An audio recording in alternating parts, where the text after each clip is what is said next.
बच्चा लोग, कैसे हैं आप सब? अभी तक तो आप लोगों ने कॉन्वेक्स लेंस के बारे में सब कुछ पढ़ लिया, ठीक है। कॉन्वेक्स लेंस की हर प्रॉपर्टी भी आप जानते हैं। अब कुछ इसके यूज जान जाइए, ठीक है, क्योंकि यही ऐसे यूजर्स हैं जहाँ पे केस स्टडी, जहाँ से असर्शन रीजन ऐसे क्वेश्चंस बनते हैं और हम ब्लैंक हो जाते हैं क्योंकि हमको उनकी यूज़ नहीं पता है। हम कंफ्यूज हो जाते हैं क्योंकि हमको उनकी यूज़ नहीं पता है ना। तो इस वजह से ये कुछ कॉमन यूज हैं जिनसे आपके क्वेश्चंस जब बनेंगे तो आपका माइंड, अगर आपने इनको पढ़ रखा है तो आपका माइंड बिल्कुल क्लियर होगा कि हमारा कॉन्वेक्स लेंस कहाँ कैसे यूज होता है, ठीक है।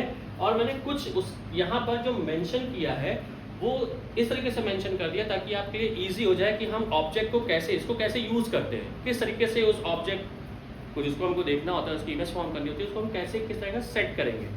तो देखिए कहाँ पे हमको रखना होता है, मैग्नीफाइंग ग्लास और spectacles in long sightedness. Long sightedness का मतलब होता है कि जब हम काफी जैसे मान के चलिए हमको ये चीज है ना, अब ये चीज हमको पढ़ने में नहीं आ रही है तो हम क्या करेंगे, हम इसको ऐसे रखेंगे। मतलब पास की चीज, पास का ऑब्जेक्ट हमको क्लियर विजन ना हो तो हम उसको दूर रख देंगे, ठीक है। तो दूर रखेंगे तो क्या होगा, ठीक, तो उसकी इमेज कहाँ बनेगी, फोकस होगी। तो इस वजह से for this object is use between F and O, ठीक है ना। तो लॉन्ग साइटेडनेस का मतलब हो गया सीधा सीधा कि पास की वस्तु हमें, पास का ऑब्जेक्ट हमें दिखाई ब्लर करे, ब्लर दिखाई, ओके। तो मैग्नीफाइंग ग्लास जो मैंने अभी आपको बताया था कि वो ऑब्जेक्ट को मैग्नीफाई करके हम उसको यूज कर सकते हैं, ओके, ठीक है। फिर क्या है, it is use in theatre spotlights. जो थिएटर में स्पॉटलाइट्स यूज होती हैं, ठीक है, वहां पे कॉन्वेक्स लेंस को हम यूज करते हैं, ठीक। वहां पे कैसे करते हैं, तो object is placed at focus पे हम ऑब्जेक्ट को रख देते हैं। कहां पे रख देते हैं, बिल्कुल फोकस पे, क्लियर। अब देखिए तीसरा जो इसका यूज है सबसे बड़ा, वो क्या है, प्रोजेक्टर्स। जो क्लासरूम में जो प्रोजेक्टर्स लगे होते हैं जिनसे आज पढ़ाई होती है, आजकल तो स्मार्ट बोर्ड का ज़माना है, लेकिन जब हम लोग प्रोजेक्टर से पढ़ाई करते हैं, आजकल कई जगह पे प्रोजेक्टर का यूज़ होता है, तो उनमें जो लेंस यूज़ होते हैं वो कौन से लेंस होते हैं, वो कॉन्वेक्स लेंस यूज़ होते हैं, ठीक है ना। तो ऑब्जेक्टिव लेंस ऑफ माइक्रोस्कोप, एक माइक्रोस्कोप आता है, ठीक है ना। माइक्रोस्कोप हमारे फिजिक्स लैब में भी होता है, माइक्रोस्कोप हमारे बायो लैब में भी होता है। तो उसका जो ऑब्जेक्टिव पीस होता है, ऑब्जेक्टिव, ठीक है ना, तो वहां पे जो लेंस यूज होता है ऑब्जेक्टिव लेंस कहलाता है, ठीक। वो कौन सा लेंस होता है, वो कॉन्वेक्स लेंस होता है, क्लियर। तो ऑब्जेक्ट इज प्लेस, वहां पे क्या होता है, ऑब्जेक्ट को कैसे प्लेस रखें जब हमारी इमेज बनेगी, तो देखिए वहां पे क्या लिखा गया है, 2f1 एंड f1। अभी मैंने बताया था कि कहां पे रखना है, बिटवीन 2f1 एंड f1। जब आप 2f1 एंड f1 के बीच में रखते हैं तो कहां पे बनती है इमेज, आपको अच्छे से पता है, अभी मैंने बताया था, ठीक है।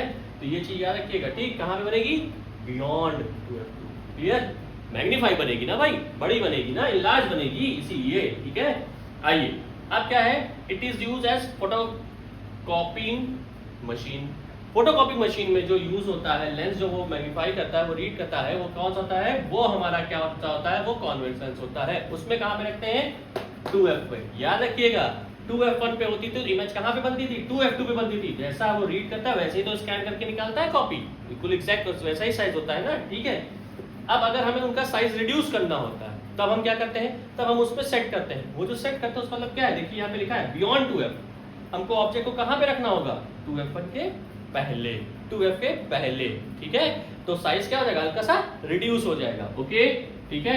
ये याद रखिए, ये जो मैंने कुछ ऐसे ये सब लिखे हैं ना, यही समझ लीजिए आपके लिए एक कहते हैं ना रामबाण इलाज, ये वही है, ठीक है।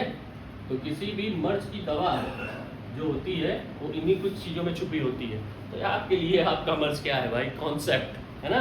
तो उस कॉन्सेप्ट को जब आप लोग अच्छे से पढ़ लेंगे विद एक्सप्लेनेशन, इस तरीके से आपकी सारी की सारी समस्याएं खत्म हो जाएंगी, ठीक है ना। चलो तो इसको ऐसे समझ लीजिए अच्छे से, ठीक। और ये जो मैंने लिखा है इस तरीके से चीजें, इन पे स्पेशली फोकस करिए। यहीं से असर्शन रीजन क्वेश्चंस बनते हैं, यहीं से केस स्टडी से। कोई भी अगर प्रोजेक्टर का कोई केस स्टडी उठा के आपके सामने रख दी तो आपके सामने प्रोजेक्टर का एक ये क्राइटेरिया, आपके सामने एक प्रोजेक्टर का ये लाइन क्लियर है कि हम क्या करते हैं, प्रोजेक्टर में ऑब्जेक्ट को प्लेस करते हैं बिटवीन 2f1 एंड f1 पे। अब हमारी ऑब्जेक्ट की इमेज कैसे बनती है आपको पता होना चाहिए, ठीक है बस। ठीक, अब एक और चीज देखिए, हमारे पास क्या है, हमारे पास बहुत दूर का ऑब्जेक्ट है, हमको सितारे देखने हैं, हम क्या करेंगे भाई, कैसे देखेंगे, हम किस चीज़ का यूज़ करते हैं, हम उसको यूज़ करते हैं टेलीस्कोप का। ऑब्जेक्ट कैसा है, ऑब्जेक्ट तो इन्फिनिटी पे है, बहुत बड़ा होगा भाई, ठीक है, क्या उस बहुत बड़े को हम देख पाएंगे? नहीं, क्योंकि वो फार डिस्टेंस पे है। अब आप कहेंगे मून तो दिखाई देता है, अरे सर मून तो उस स्टार से कम डिस्टेंस पे है ना, ठीक है, ठीक।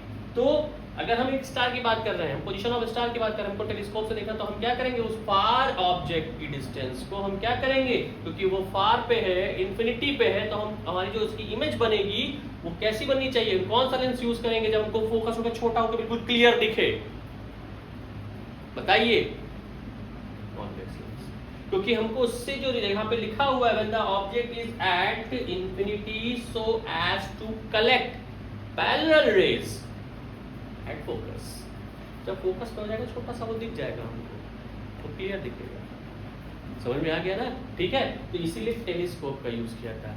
ये जो ऐसे कुछ मैंने आपको यूजेस बताए हैं, इनको लिख लीजिएगा, याद कर लीजिएगा, रट्टा मार लीजिएगा, बोर्ड एग्जामिनेशन के लिए 100% आपके सिलेबस में है ये, है ना, बोर्ड एग्जाम में पूछे जाने हैं ये, ठीक है, ये बहुत इंपॉर्टेंट है और इनसे क्वेश्चंस बनते हैं, यूजेस ऑफ लेंसेज, ठीक है। बच्चा लोग खूब ढेर सारा लाइक करिए, मेरे चैनल को सब्सक्राइब करिए और शेयर भी करिए। Thank you so much.